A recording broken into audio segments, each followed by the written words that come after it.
Next on Newsmax Prime, GOP presidential candidate Mike Huckabee joins us to talk about Kim Davis, the Kentucky County clerk jailed, then released after refusing to issue marriage licenses to same-sex couples. Then, another hot-button issue, that nuclear agreement with Iran. A huge rally against that deal in Washington this afternoon. Brooke McGowan was there. She'll be here shortly. Plus, 3 huge Russian transport planes land in Syria. What did they carry, and why are they there? We're glad you're here, because Newsmax Prime starts now.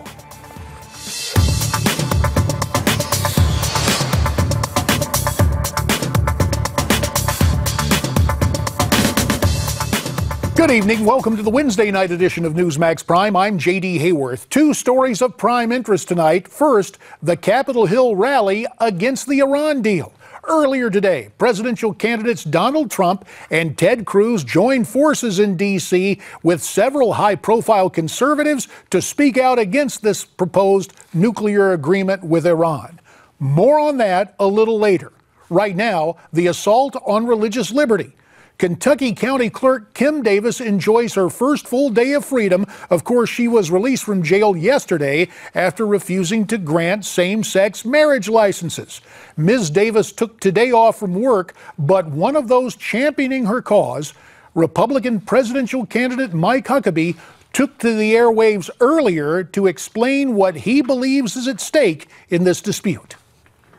The basic issue is not even marriage licenses, it's whether or not we live under judicial tyranny, whether we will have, as Jefferson warned, a country that simply surrenders and capitulates to one of the 3 branches of government and subjugates the other Governor, 2 to servitude. Let's not forget, we're talking about a woman who was sent to jail for this, to jail without bail. I mean, that is an unprecedented watershed moment in America when a person, an elected official, a Democrat, by the way, I think it's important to note this was not some, Republican right-wing person. This is a Democrat elected by the people and sent to jail for her beliefs and trying to carry out what she believes was the law.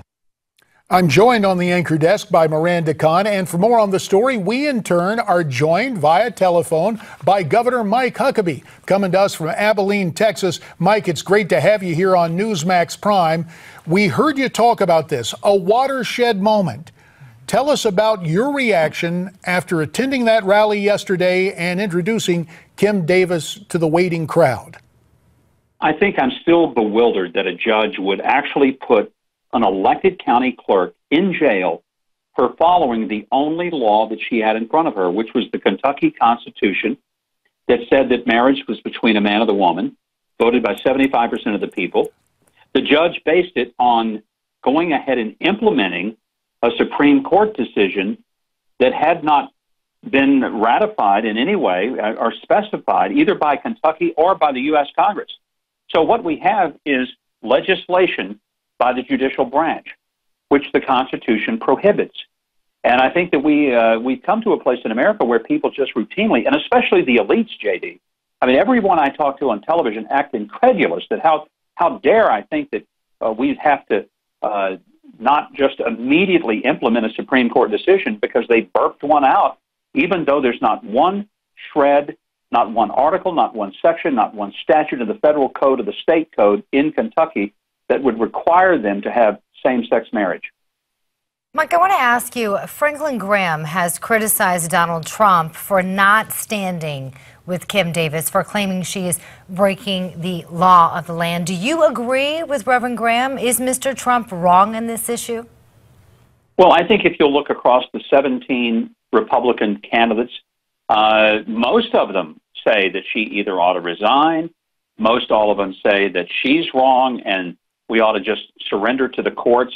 And I find this very disturbing that someone who wants to lead the executive branch of government would go into that branch already surrendering it to the judicial branch of government. This is what Jefferson warned about when he said that you would have judicial tyranny if the other 2 branches of government failed to uphold their constitutional duty of checks and balances, recognizing the equality of the branches, and if, in fact, the Supreme Court becomes a super legislative body, and if we believe that once they render their opinion, that is the de facto law. Well, Mike, this prompts another question dealing with the campaign. Evangelicals, like a lot of other voters, initially seem to have liked Donald Trump, but it's worth noting in his public record until recently, he strongly backed abortion, including partial birth abortion. Now, I know a few days ago you said you didn't want to talk about Trump, but to this issue and others and the possible impact on the campaign, does your consistent message of social conservatism, do you believe that will ring true and resonate with the voters as opposed to Donald Trump changing positions?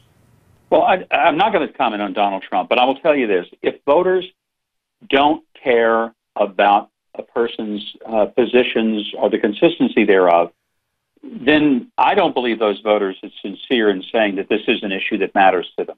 I mean, it either matters or doesn't, and one needs to know, is this a long-held, deeply committed belief? And I do believe people can change. I recognize that. People have maybe come to grips with how horrendous this barbaric practice is, so I'm not going to fault somebody for truly changing, and that could, in fact, be the case. But I think the big question is there anybody else on that stage who would invoke the 5th and 14th Amendment to protect unborn children? And I would tell you the answer to that is no.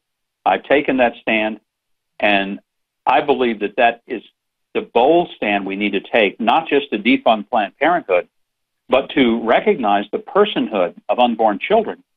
And right now, those unborn children who are persons are not being given due process under the 5th Amendment before their life and liberty is taken from them and they're deprived of it, nor are they given equal protection under the law, both of which should be happening and would happen if I were president. Mike, I want to go back to gay marriage and talk about that issue. The majority of Americans polled are in support of gay marriage. So do you think that this issue will help or hurt the GOP in 2016?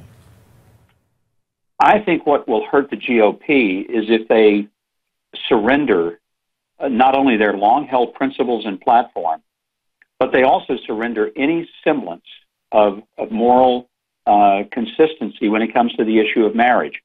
Now, when I hear people say the majority of Americans favor it, then let me ask something. If it's such a popular issue, why doesn't Congress take this up and go ahead and codify into law and put a statute in place that defines exactly when marriage starts and stops and exactly what it looks like so that we can end any confusion or ambiguity about marriage? And let's let it also be taken up in state legislatures across the country. That's how our system is supposed to work. We're not supposed to create law by judicial fiat. The courts can't make law, but Congress can, legislatures can. I think we've lived under generations of political cowardice where people claim there's nothing we can do because the courts have ruled. And that is a cop-out, and it's a cowardly cop-out. So if it is as popular as people say it is, then Congress should say, look, I'm just acting in the interest of what the voters have asked me to do. So I challenge them to do it. Mike, we're going to go back to yesterday in the release of the county clerk in Kentucky. Here's what you said in front of the cameras about what you would advise her to do when she does return to work. Let's let everybody hear it, then we'll have you add to your reaction from yesterday. That's a legal question for her, but I've already told her that if somebody needs to go to jail, I'm willing to go in her place. And I mean that because I'm tired of watching people being just harassed because they believe something of their faith. And we cannot criminalize the Christian faith or anybody's faith in this country. And I'm praying that there will be remedies that do not involve putting someone in jail for their convictions. Mike, very quickly, with that bold statement yesterday, have you instructed any legal counsel, anyone to do something to let you petition the court to stand in for her if she has to go back to jail? I've told her attorney, Matt Staver, who's with Liberty Counsel and a very able representative for Kim Davis, that I most certainly was serious about that. And whether that is something that will happen, here's what I absolutely believe. I'm ready to spend 8 years to be president of this nation and lead this country. I'm ready to go to jail. But what I'm not ready to do is live under tyranny because we surrendered our constitutional freedoms. That's something, JD, I am not ready to do. Mike Huckabee, we appreciate your time tonight on Newsmax Prime. And we'll be right back.